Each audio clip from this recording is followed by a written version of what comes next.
problem, and I appreciate him willing to put some solutions forth here. But I think it's really important that we talk about the bigger picture when we talk about secret holes.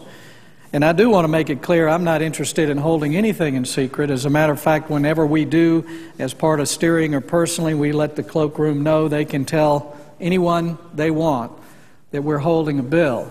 So I'm not trying to preserve any kind of aspect of a secret hole, but I think it is important that America know what we're talking about here.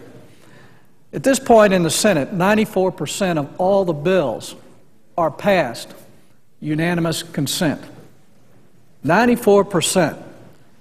So this is hardly a lack of productivity. And what this means is 94% of the bills that pass the Senate have no debate, no vote, no amendments, no reading of the bill, no online disclosure, and very often no score from the Congressional Budget Office. When I first took over the steering committee, one of the things I learned real quickly is that whenever we're having a break, if we're going for a week like we are this week, on my way to the airport, I would get a call from staff telling me there were dozens of requests to pass bills, unanimous consent, because they knew we were all going out of town. And a lot of them had some pretty big price tags on them. Folks, you don't get $13 trillion in debt when you're doing things right. And part of the problem is that 94% of the bills that pass the Senate pass in secret. The problem is not secret holes, it's a secret passing of bills, when very often we don't even know who's requesting bills. And if we didn't have staff available at night when they run their so-called hotlines, which means the phone in your office rings, they ask if you will agree to pass a bill. You haven't read it, you don't know what it's cost, but if you don't agree to pass it by unanimous consent, you are holding the bill. If you ask to read it for the next day or two, it's very likely that some association is getting emails from either the Republican or the Democrat side that Senator DeMint is holding this desperately needed piece of legislation, who nobody else has read. I'd be glad to work with my colleagues on dealing with this issue if they believe secret holes are a problem. But I frankly think passing 94% of the bills without anybody even reading them or knowing they're getting passed is not a good way to do business. I think it's fair to have some system where, first of all, you cannot secretly ask for a bill to be passed unanimous consent. And that's what goes on here today. And we should look at the Coburn-McCaskill Amendment, where if you want something passed unanimous consent in the dark of night, that you have to put it on the internet for at least 3 days with a cost from the Congressional Budget Office so we know what we're getting into. Again, I want to remind you, we don't have a problem in Washington of not passing enough bills or spending enough money. The problem we have is we're passing bills that we don't even read, that have price tags that are running our country into a crushing debt. And again, I want to work with my colleagues. But if you're opposed to secret holes, which are really not a problem, and I'm not aware of one where we don't know who's holding it, but I have a problem with people secretly asking that bills be passed in secret and that 94% of the bills in this place get passed that way. There are a lot of pressing issues that we face as a country, but one of them is not secret holes. And if we want to spend floor time debating it, I want to be involved with that debate. But we have no problem here of things that are being slowed down. The problem we have is every week, just like this week, we're adding to the spending, we're borrowing more money as a country, we're increasing our national debt, and we're expanding the federal government. This is not something we need to speed up. We need members of the Senate to read bills. We don't need to be talking about holding a bill when someone innocently asks to read a bill and let you know tomorrow. Let's work on this. If you want bills to go through quicker, let's get rid of secret passing of bills that have never been on the internet, that have never seen the light of day. And this is something, again, that my colleagues I know are well-intended, but they've only gotten a piece. The real problem are secret bills and members secretly asking them to pass, I'll be glad to let you know I'm holding them. Would the senator yield on me to hold those bills? Yield for a question I will in just a moment. Without giving up your floor time. Senator from South Carolina has the floor. Let me ask the senator a question and then I'll yield.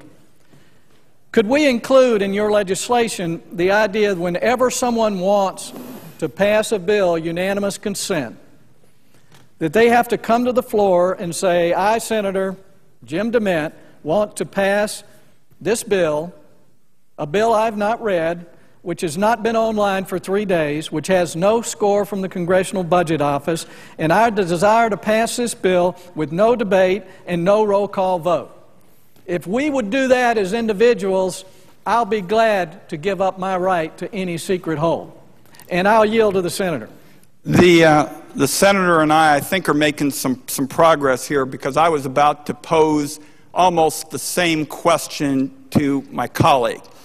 I believe the senator from South Carolina is talking about the Coburn-McCaskill proposal in terms of trying to make sure that senators have actually read legislation. I have, Senator DeMint, already indicated to Senators Coburn and McCaskill that I am interested in being a co-sponsor of this legislation. I think it is a constructive idea. I think, in effect, we're asking each other the same questions. So I think the measure you're talking about, the Coburn-McCaskill bill, is an important one. I've indicated that I would be a co-sponsor.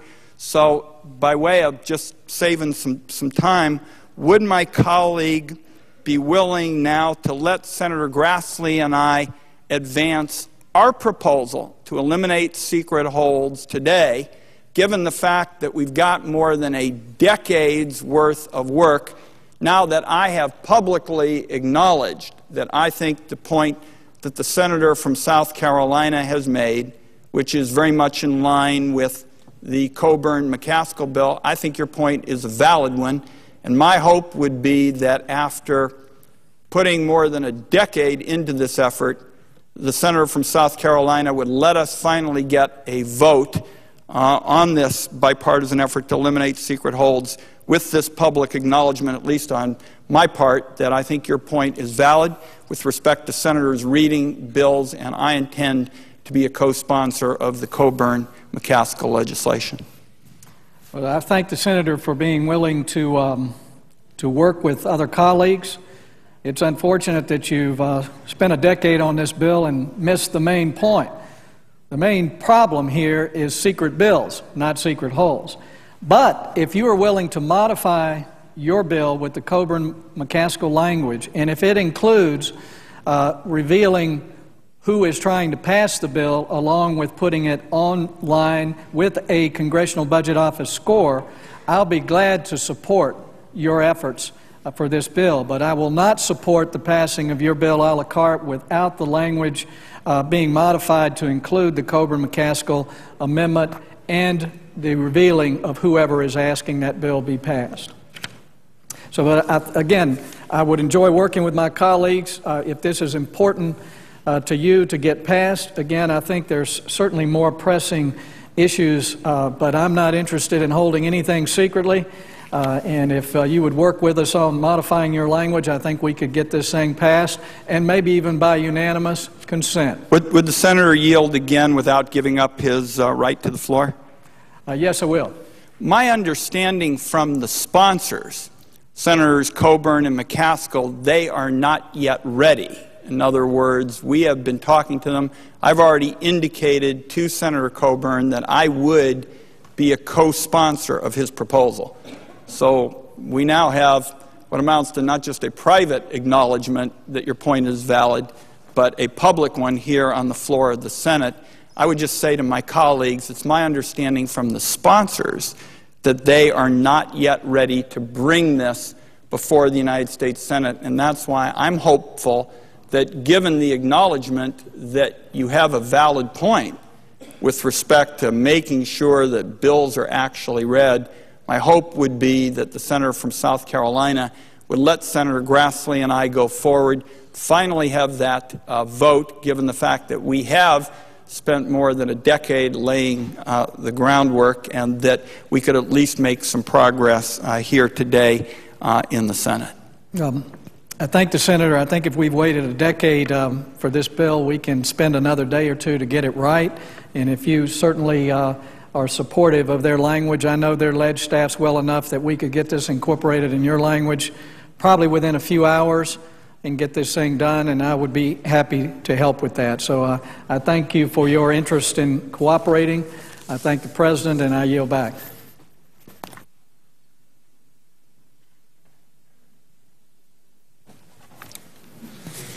Mr. President.